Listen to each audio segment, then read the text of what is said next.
about diets. Okay, so if you don't know, my name is Hannah Paget. I'm a registered and licensed dietitian, and this is the nutrition class series that we do once a month for the Rural Health Network. So first I want to just talk a little bit about what the word diet means. According to the dictionary, diet is defined as food or drink regularly provided or consumed, or habitual nourishment. So basically, diet is what we eat on a daily basis. When most people hear the word diet, though, they just assume that it's usually a temporary way of eating, usually to lose weight. So it gets tossed around a lot about what actually diet means, especially what it means to you. So I always ask someone, what does the word diet mean to you before I even, dive deeper into it. So I want to talk about why it's so hard for us to try to figure out what the best diet is. And it really comes down to a lot of how diets are researched and how we look at diets. It's really hard to study diets to figure out what works and what doesn't, because you have to get a large group of people together and they have to commit to eating a certain way for an extended period of time. This, of course, has a lot of issues when it comes to watching this and doing studies like this. A lot of times there's a lot of variables that are really hard to control when it comes to monitoring somebody's eating in a research study. We also want to know, are they also exercising? What do they do for a job? Do they usually just sit most of the time, or are they actually active? And then also other, health variables. Are they smoking? Do they actually exercise? And also their genetics plays a role in it as well. So a lot of variables when it comes to looking at different diets and nutrition studies. And then a lot of these studies, when they look at nutrition, their data that they get from these studies is based on what the participants are telling people what they're eating. So they're called food recalls. So a lot of times when they're in these studies looking at a certain diet, they sit down with somebody 1 to 2 times a week and they just tell them everything they ate. So obviously this has a lot of errors because a lot of us don't even remember what we ate yesterday, let alone for the past week. So we also don't know maybe if they're measuring this food or they just kind of estimating how much they're eating. Are they even being honest? Maybe they're ashamed of things that they've eaten and they don't really want to talk about it. And maybe sometimes they forget, a lot of us forget, I did have a cup of ice cream last night and I totally forgot to even mention that. A lot of times drinks are forgotten too. So, if you're drinking soda or juice all day or something that has a lot of calories and you're not, telling someone you ate that can also come into play as well. And then a lot of studies focus sometimes on particular groups, like a lot of them maybe are just men in the study or just women, or people who are, underweight or overweight, a lot of different variables when it comes to the actual participants as well. And then you also have to look at the strengths of the study, where there are a lot of people in the study, or, sometimes there's only 10 to 15 people in a study when it comes to nutrition. So that's another thing you want to consider. So just be, aware that it's really, really hard to research diets to try to figure out the best one. And these are kind of a lot of the reasons where we have so many issues. So today we're going to discuss a few diets. I know in the headlines it said keto and Mediterranean, but I also wanted to touch a little bit on intermittent fasting. That's another pretty popular one at this time. Then also the DASH diet, which is the dietary approaches to stop hypertension. So that's a diet that's been shown to help people who have high blood pressure. And that's always just a little funny meme I like throwing in there. It's a little mouse asking you how your diet's going while he's stuffing his face. So it's always fun. So the first one we're going to discuss is going to be the keto diet. So this is one of the most popular diets. I'm sure a lot of you have heard of this diet before. I just wanted to talk about where this diet actually came from. It was first introduced about 100 years ago as a treatment for child epilepsy. It was shown to help prevent seizures and was used for about 20 years in certain, usually child patients, until the seizure medications were created. And it was never intended to be a weight loss diet. It was, again, to help prevent seizures. There's several different subtypes of keto. You're going to see like classic keto. There are a bunch of different types, but generally it's a diet that is very low in carbohydrates. It has moderate amount of protein in it, but it's mostly fat. So usually 70% of your diet is going to come from fats, 20% from protein, and 10% from carbohydrates. So just to give you an idea of what this looks like, if you were following a standard 2,000 calorie diet, this would be no more than about 50 grams of carbs a day, which is actually very low. For reference there, I just wanted you guys to know that one large banana is about 30 grams. So if you eat a banana in a day, you're already halfway over the amount of carbs that you're allotted for that diet. So as you can see, it can be very hard to follow. So a little bit on the research on the keto diet. So in short-term studies, so people that are on the diet, 3 to 4 months or shorter periods of time, it has been shown to help with weight loss and reduce something called hemoglobin A1C in type 2 diabetics. That's like your average blood sugar levels, so sounds pretty good. However, it's also been shown to increase our bad cholesterol in short-term studies. So that's not so good. That's kind of one of the bad side effects of the keto diet. And that comes from a lot of the fat increase in this diet. And if you're not careful about the type of fat that you're increasing, if you're doing too much of that saturated fat, which we've talked about previously, it can definitely increase that bad cholesterol. So again, the long-term effects of the keto diet are a little bit worrisome among researchers with that increase in that LDL cholesterol. Again, I mentioned it is hard to follow. Again, if you're eating less than 50 grams of carbs a day, it can be pretty hard sometimes, especially if you go from eating a lot of carbs and then going to something like that, it can be pretty challenging. And they actually just came out with a new study. They just did a massive review. So all of the research actually over the last 100 years, they gathered all these studies together and they wrote a really big paper about the benefits and what they found in these most studies. And these studies mostly looked at the weight loss. It didn't look at any biomarkers, unfortunately. The LDL I didn't see were really included. It mostly just looked at weight loss. But it was found to be an effective way to reduce body weight and body fat in overweight and obese individuals. But it was no way superior to a diet that was not keto when it was equated for calories. So if you followed the keto diet and then you followed a diet that had the same amount of calories, but say higher in carbs and maybe lower in fat, there was no difference in weight loss. The people still lost the weight. So again, it mostly comes down to controlling the calories that you're eating and not so much of, if you need high fat or low carb. It really comes down to, just controlling those calories no matter what type of foods that you are eating. But one thing it did have a negative effect on was people that did train regularly. So a lot of people that do like strength building exercises and they're building muscle, when they followed a keto diet, they actually lost greater lean mass, which includes muscle mass. So than people following a higher carb or lower fat diet. So if you are, exercising a good amount and you're trying to put on muscle, it's not the best diet to follow. And it's better to follow a higher carbohydrate diet instead of this very, very low carbohydrate diet. So I wanted to just kind of give an example of what a day in keto diet looks like. Again, it's going to be very high in fat. So in breakfast, you have 3 scrambled eggs. Eggs have about 5 grams of fat per egg, 2 pieces of bacon, and again, you have 1 piece of fruit. So there's 30 grams of carbs right there. You're already off the bat. And then lunch, mostly just protein, some veggies, and then fats. So some deli meat for some protein, some greens just for overall health, and again, olive oil and avocado, mostly just fats in that. A snack, about 2 ounces of cheese. Cheese is mostly fat. And then you get a little bit of fruit, so your remaining rest of your carbs is going to be included in a little bit of fruit for your snack. And then dinner is mostly just a fattier piece of meat.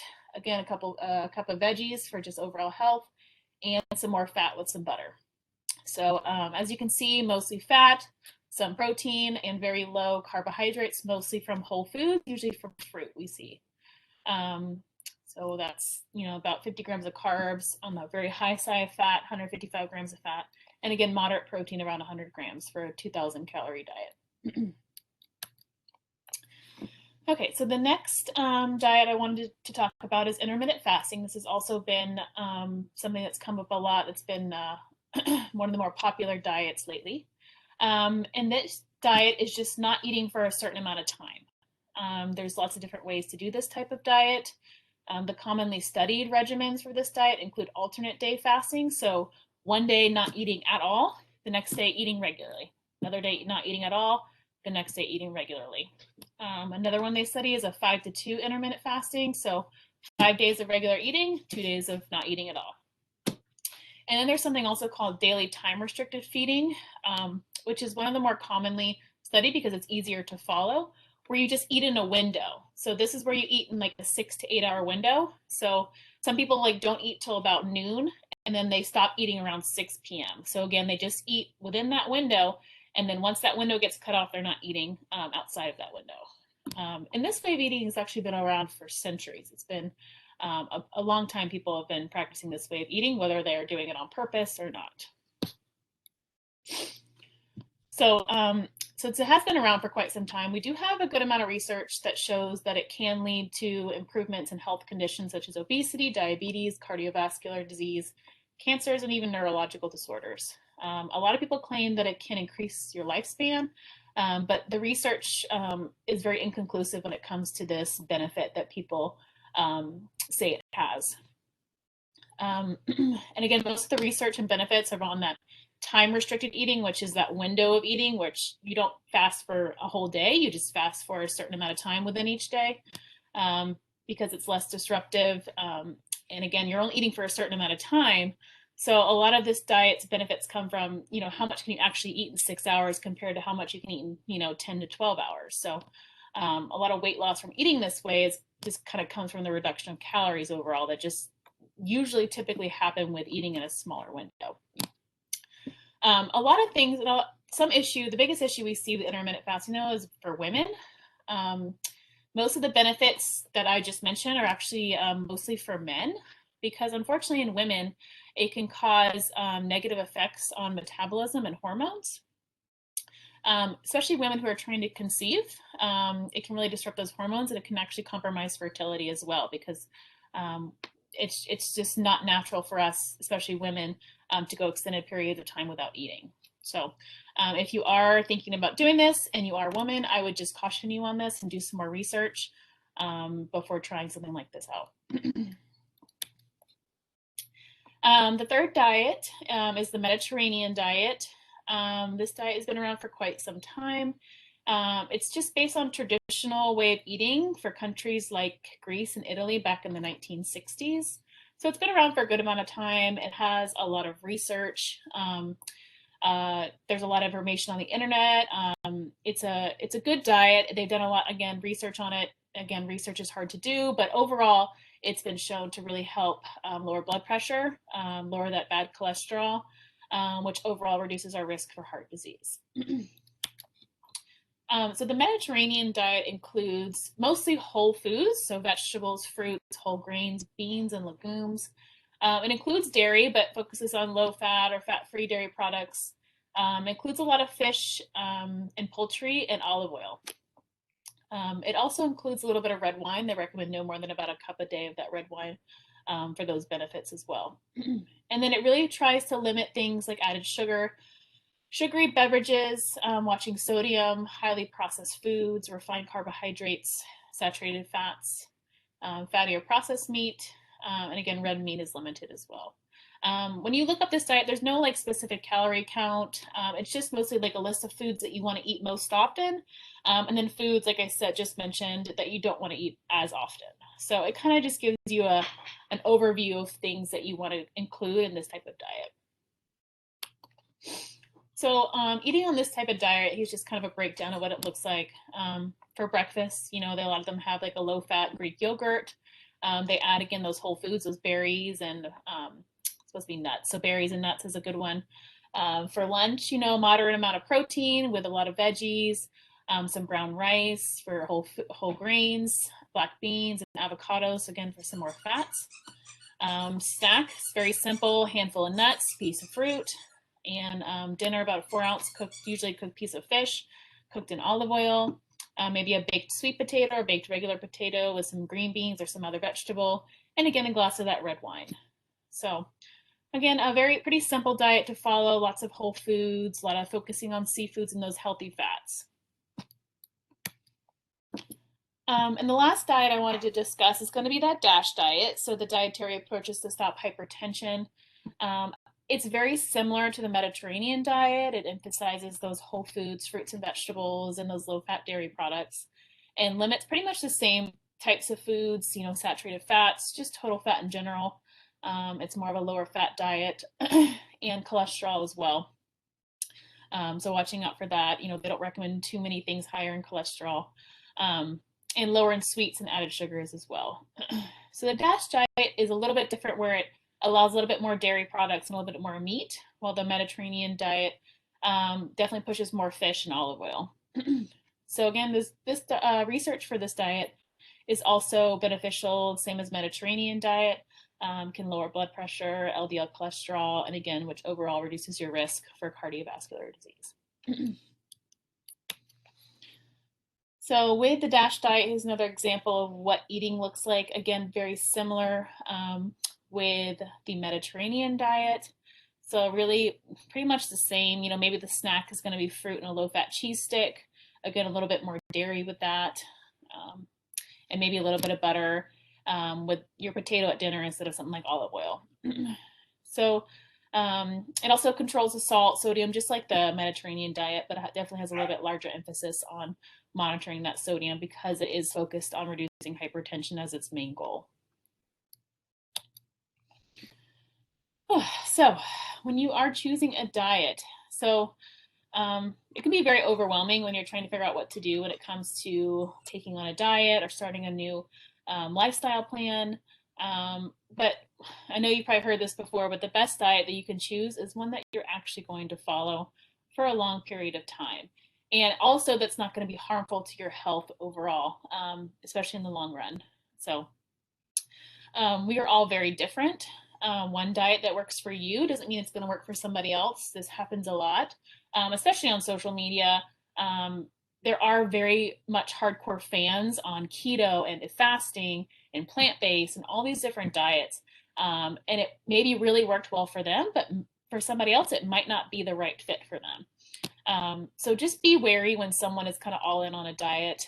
A lot of times it is driven by money. There's money involved in promoting this diet, especially if they're promoting supplements to go along with this diet. So just be aware that it is one thing that may work for somebody may not be the best thing for you. And then the diets that are hard to follow, the keto, the fasting, South Beach is another one. They have a very high dropout rate when it comes to studying these diets and nutrition research. So most people who participate in, hey, I'll do this diet for an extended period of time, most of them actually drop out of the study before it's even finished. So one recent study looked at Atkins, which is a very low carb diet, compared to the Ornish diet, which focuses on having very low fat. And they had about a 50% dropout rate for both these diets before even 1 year. So most of these participants couldn't keep up with doing this diet for more than a year. So that's not a very good sign that it's a good diet for you if you can't even continue following it for a long period of time. So there's been obviously a lot of research comparing different diets. The one I just mentioned above, the people that actually did stay in the research study, they had the same amount of weight loss. It was very similar across the board. There was no significant difference. As long as, again, the calories are the same. It doesn't matter if you're eating high carb, high fat, low fat. The results were all very similar when it came to weight loss. So again, most of the issue with these strict diets that cut out certain things is long-term compliance with that diet. So before starting a diet, I always try to ask clients, just think about it and ask yourself a few questions before, diving in and giving it all to this diet. Ask yourself, like, does this diet sound like something that I can follow for only a short period of time? Is this going to be difficult for me to follow for more than 6 months, more than a year? If you say yes to that, it probably isn't the best idea. Because sure, you could, follow a diet, something like keto, for 6 months, drop, 10, 15 pounds. And then what do? Do you go back to eating the same way that got you where you were at the weight before? So a lot of times they do that. They go back to the way they were eating, and they usually gain that weight back pretty quickly, if not a little bit more. Another question I like to have people ask is, is this diet cutting out whole food groups? Is it taking away foods that I love, that I can't have, that say absolutely, you never can have certain foods? That should also be a red sign, showing you that this is going to be hard to follow, especially if it's foods that you do enjoy and you know you're not going to stay away from for the rest of your life. And this diet, does it sound crazy in general? I mean, I know we've all heard, celery, water diet. I mean, there's been so many crazy things out there that get, attention from different groups and it gets promoted for a certain amount of time. And then people realize it's just completely insane and then it goes away. And a lot of times these diets resurface too. So just ask yourself, does this diet just sound kind of crazy, a little bit off? So again, if you said yes to any of the questions above, it's probably not the best diet to start. Think back to the proven weight loss studies and strategies. We've discussed it several times before that actually can work for long-term weight loss and success in keeping that weight loss off. Okay.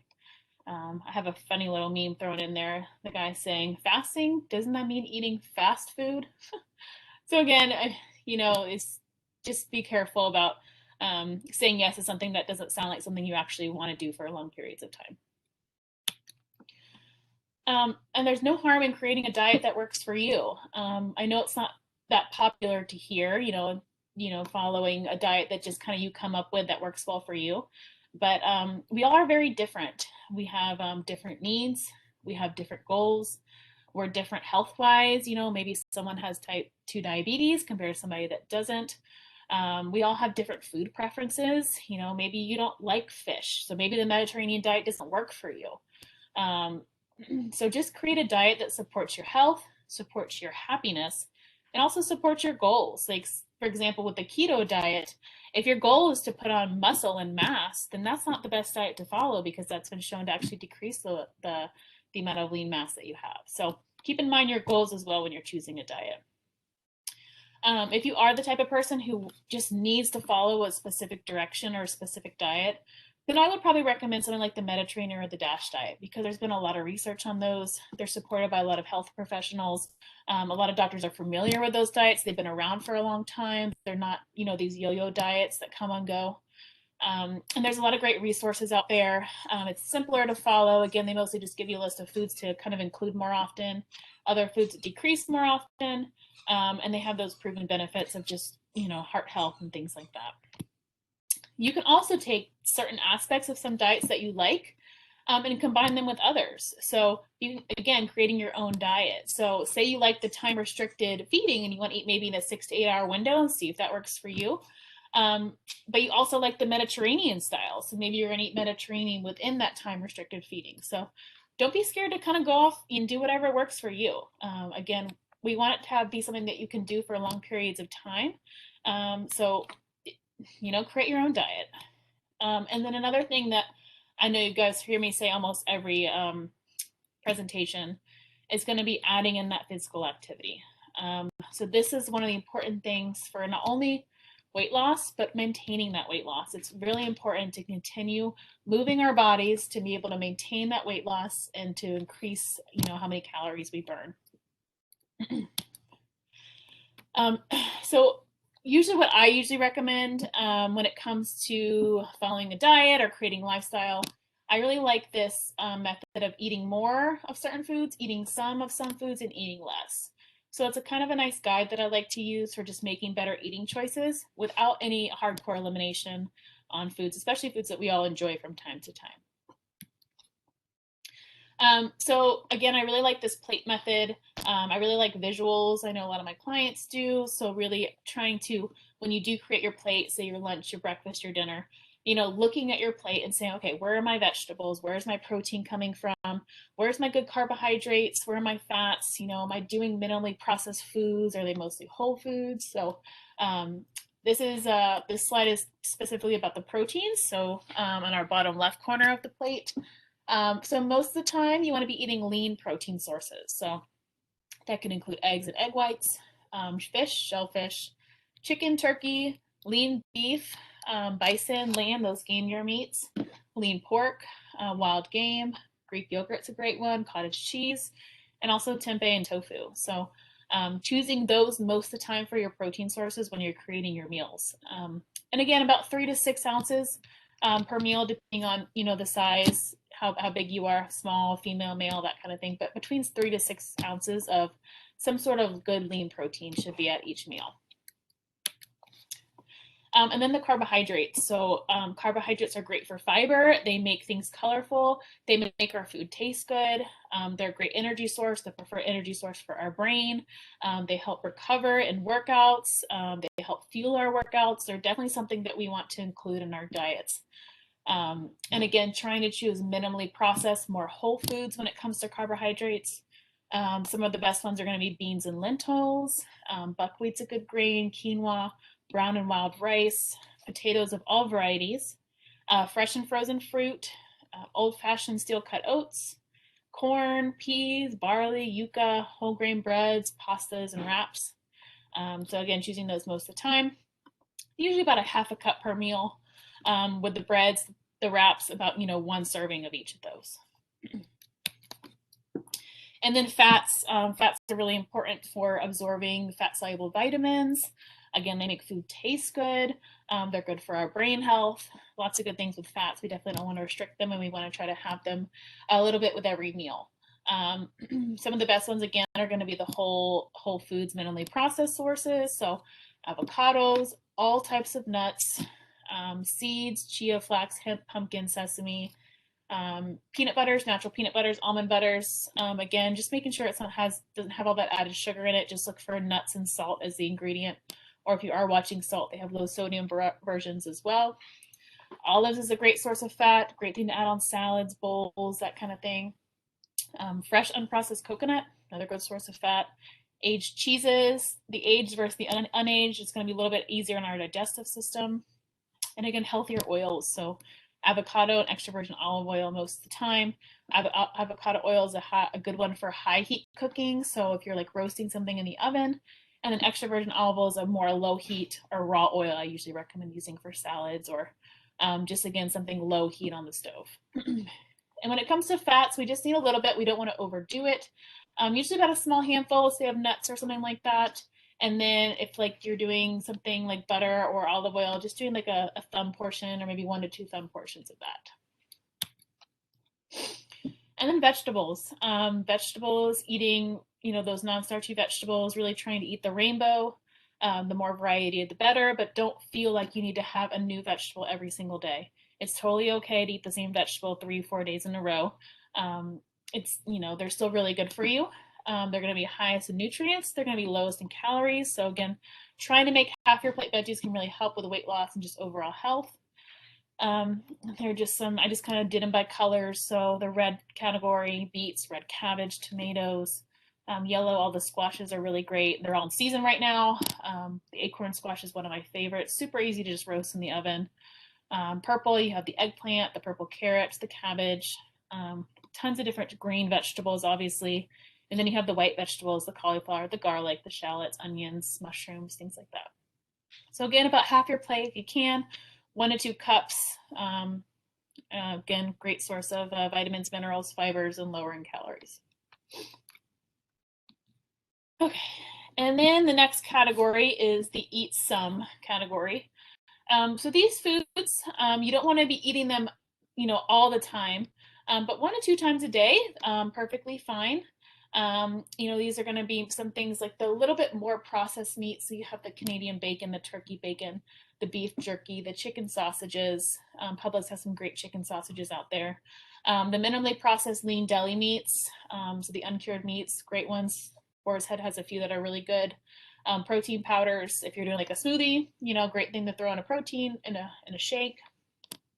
And then carbs, more of your white choices, the white rice, the white pastas, granola, a little bit extra sugar in there, an instant or flavored oatmeal, milk, flavored yogurts, pancakes and waffles, whole grain crackers, granola bars, dried fruits, and the white varieties of breads, bagels, and wraps. Obviously, we all like those foods, but just again, most of the time, choosing more of the whole food version of them is going to be better most of the time. And then when it comes to fats, coconut oil, dark chocolate over 70% cacao, cream cheese, other non-aged cheeses, flavored nut butters, trail mixes, grass-fed butter, mayonnaise. Again, including them, don't throwing them away completely, but definitely eating a little bit less than they eat most of the time category. And then we have the eat less. And usually, 2 to 3 times a week we recommend. eating these, but again, you need to kind of find a good balance. So maybe it's better for you to eat them 3 to 4 times a week and slowly try to cut back a little bit. We really want to find a place where you can start.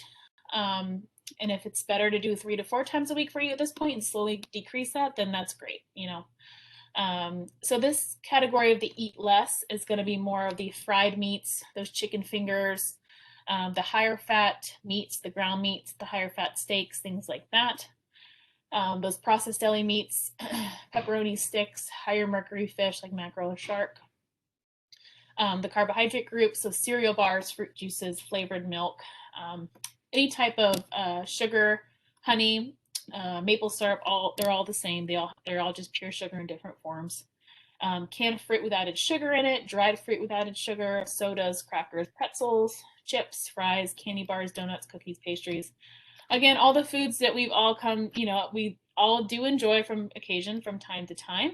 And if there are especially some that you just feel like you really can't live without, then you don't have to live without them. You just need to eat them less. And then you need to eat other foods on the more side. So again, fats, margarine, processed cheeses, those vegetable oils that aren't as good for us, shortening, and then also alcohol. So again, trying to limit that alcohol 2-3 days a week. Most of my clients, I really try to recommend not drinking at all throughout the week and just kind of, having a couple drinks on the weekends and see if that works better for them. But again, if cutting alcohol completely out of your life isn't something you want to do, just trying to cut things down. And then I've also touched on this before. Also, when and how we're eating also matters. So not just what we're eating. A lot of people say, well, how many times a day should I be eating? Should I be doing 3 meals with 3 snacks? Should I just be doing 3 meals? So I have found the best way to eat is about every 3 hours, 3 to 4 hours, which is about 4 times a day.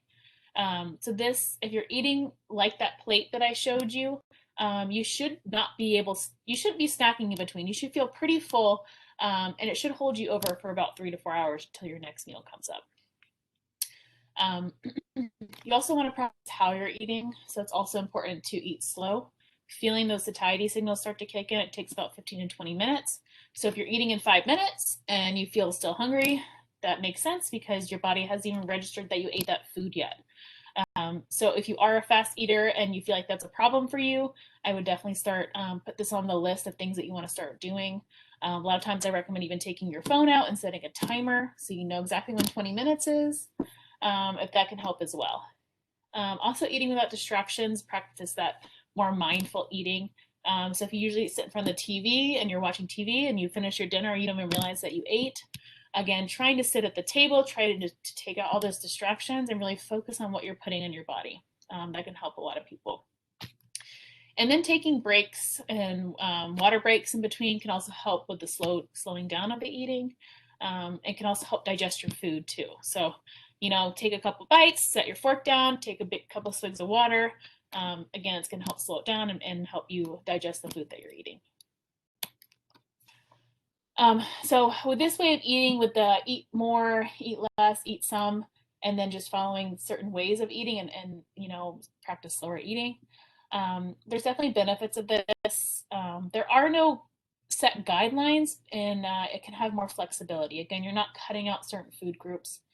You're just kind of setting goals of what things you should be eating more often and what things you should be eating less often. So no food is off limits, which could really be helpful for a lot of people when it comes to their mental health, because eliminating certain foods for certain people maybe is okay for a little bit, but overall it can really take a toll on us, especially if food is something we really enjoy eating and it's a social thing. I mean, the mental health it can have on restricting certain things can be really hard on some people. So just be cautious with that.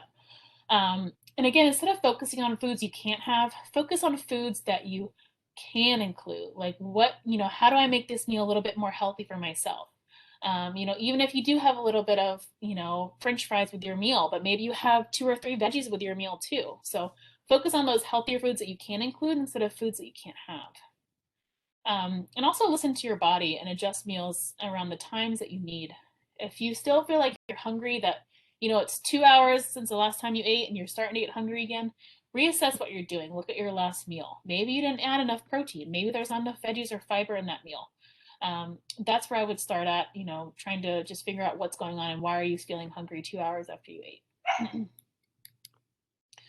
And then really taking a look at what you're doing when it comes to physical activity, because it really, really, really matters.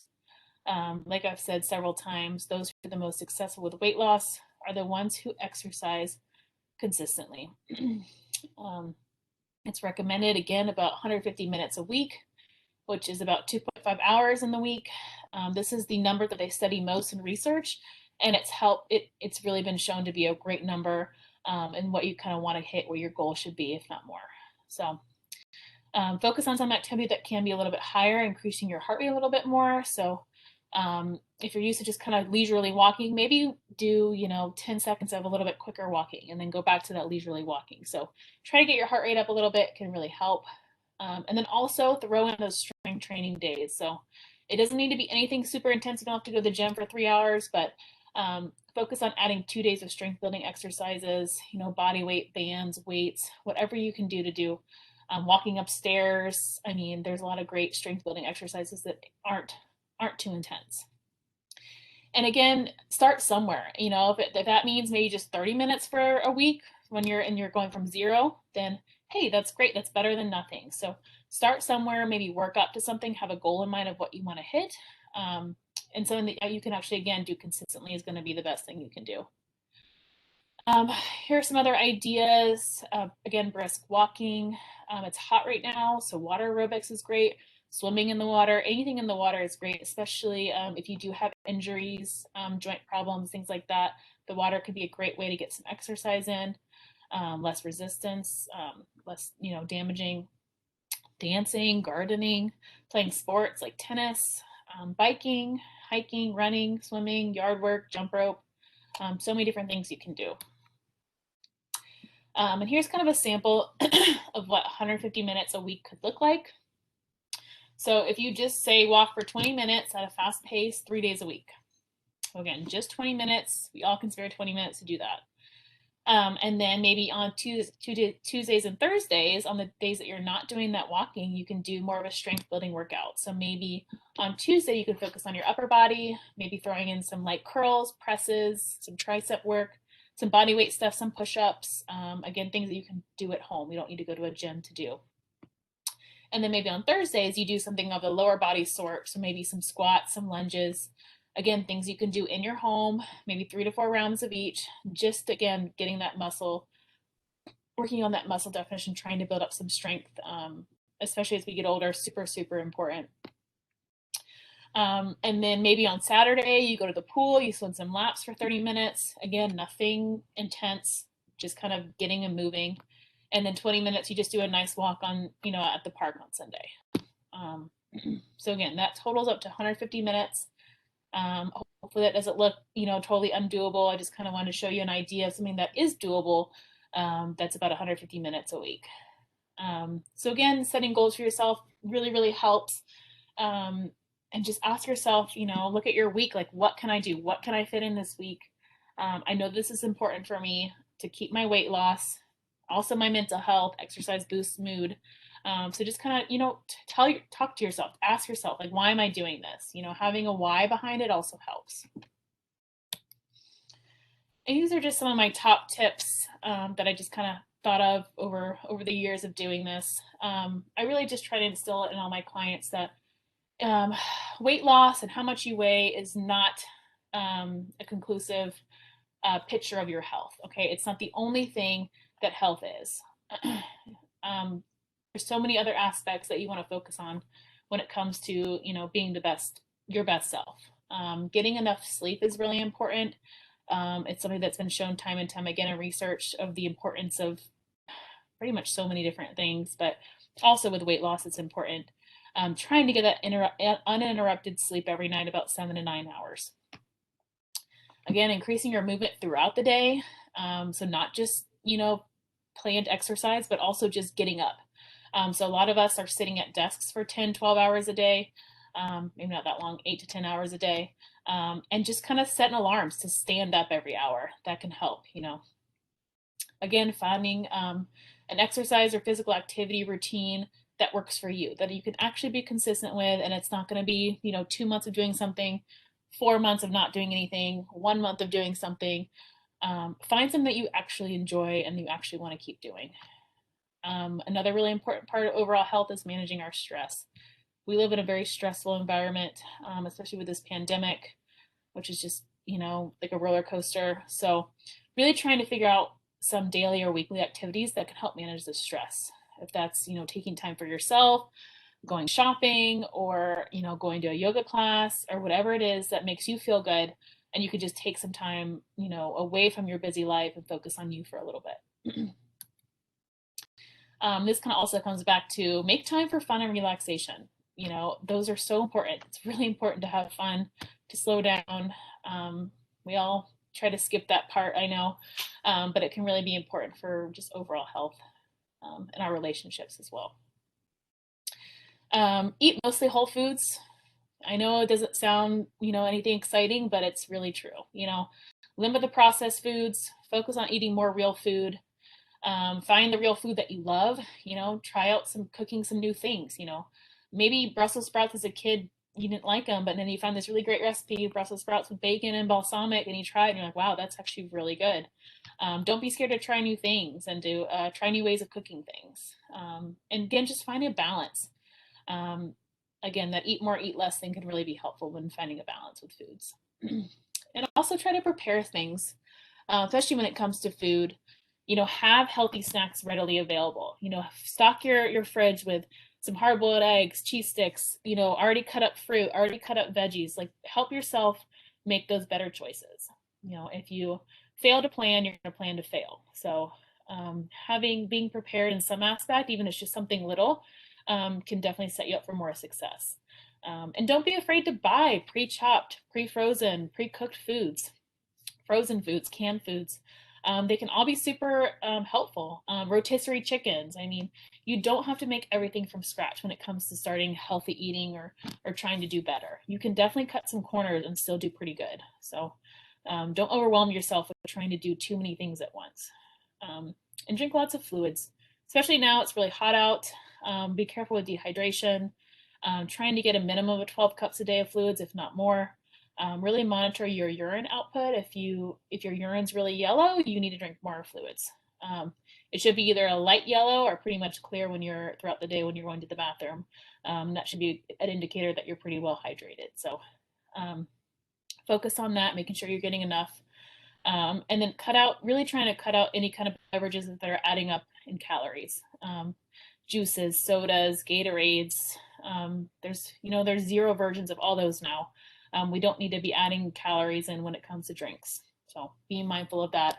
Starbucks drinks, coffee drinks, sugary drinks, really trying to cut those out can be really helpful. All right, that was a lot. Does anybody have any questions? And I have a nice little saying, life is too short to waste time trying diets that make you miserable. So just remember that.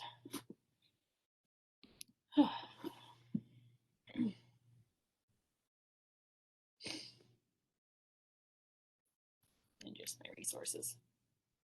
I'm good with no questions. I know Miss Sherry Schwab is on here. If she's got any questions, she can speak up. But otherwise, I'm good. Okay. So this is Sherry. I just wanted to comment. Thank you for doing this. I'm up in Marathon. I'm the executive director of the domestic abuse shelter. And so we, always are aware of what's going on through some of our staff. And so when I saw that I could join by phone from Marathon, it's one of the blessings that has come from the pandemic, a new way to be everywhere at the same time. Just wanted to say, because I wasn't really sure, because it was like kind of an advertised as to learn about keto.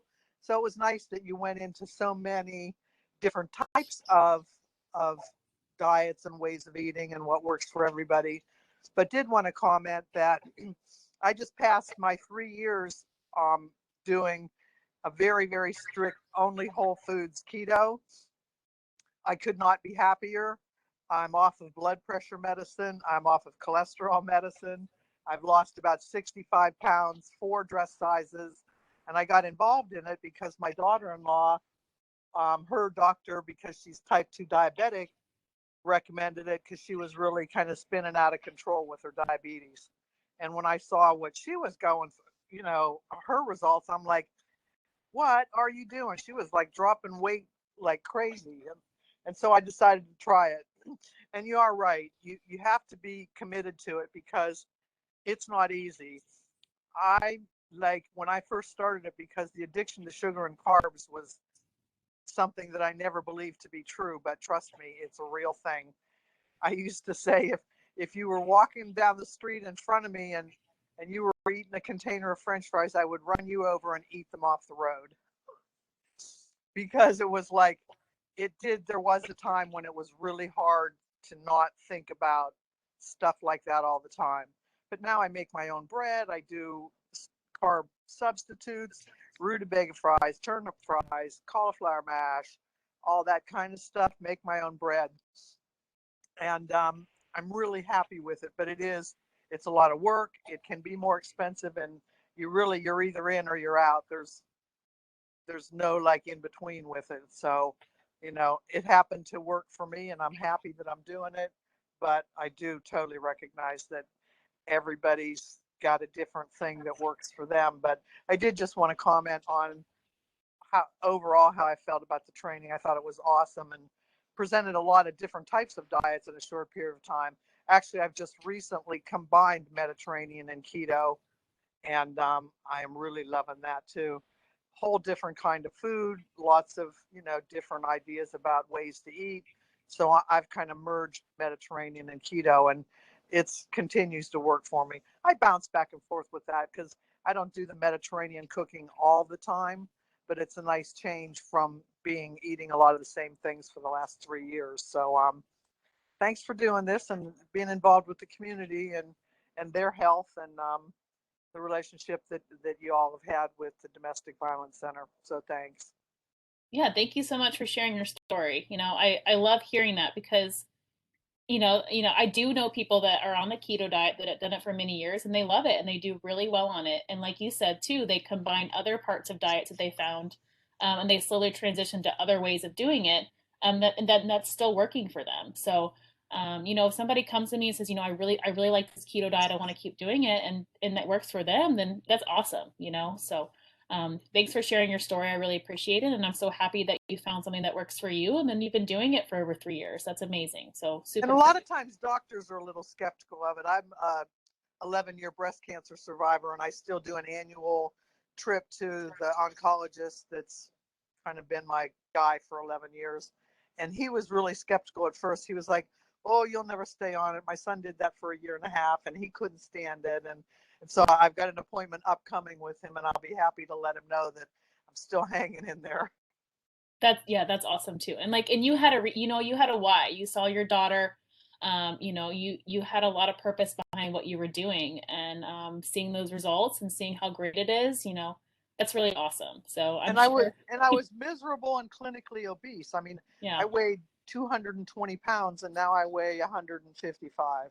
Oh, that's awesome. Yeah. Congratulations. That's really, really cool. I love Thank hearing that. So thank you. Yep. pretty neat.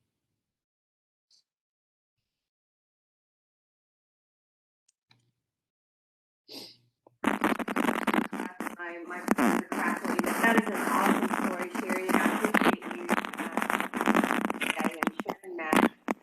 And we love having Hannah on our nutrition team with us here at Rural Health.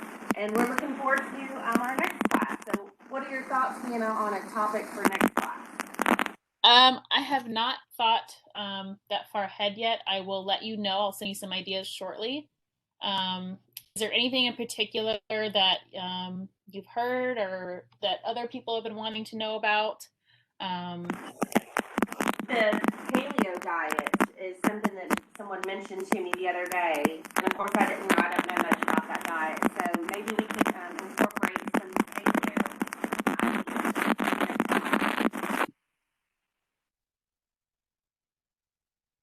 You're breaking up really bad, Elizabeth. I heard paleo, but after that, So paleo. Maybe we could put in some paleo ideas for the next class. okay. Yeah, I'll think about it a little bit more as well. I'll send you something, but I'm thinking about for the next one, August 28th, and then for September 25th. So the fourth Saturday maybe of the month.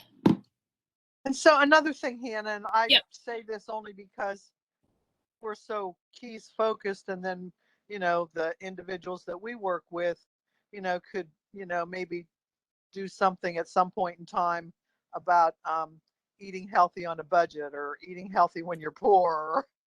That would be a really great topic, actually. I really like that idea. Yeah. Yeah, maybe we'll focus on something like that in the next couple months. I really like that idea. Great. Yeah, that's a great one because a lot of people, they like, oh, I can't eat healthy, I can't afford it. And It's there's true. definitely ways Yeah. to eat healthy without breaking the budget. And a lot of times, when you put things into perspective, especially people that eat, a lot of fast food, that could add up super quickly, and it actually can be cheaper cooking for yourself. So that would be a great one. Really great topic idea. Cool. I love it. Well, thank you both so much for being with us today and just sharing some teaching points for our next class.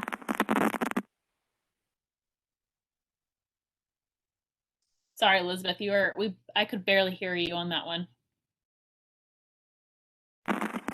I was just saying, thank you both for being with us today, and hopefully Miss Sherry can join us for our next class.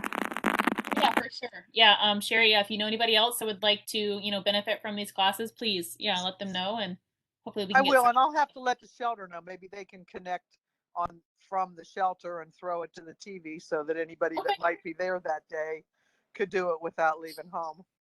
Okay. Sounds good. All right. Well, thank you again very much. All right. Thank you both. Have a great weekend. Thanks. You too.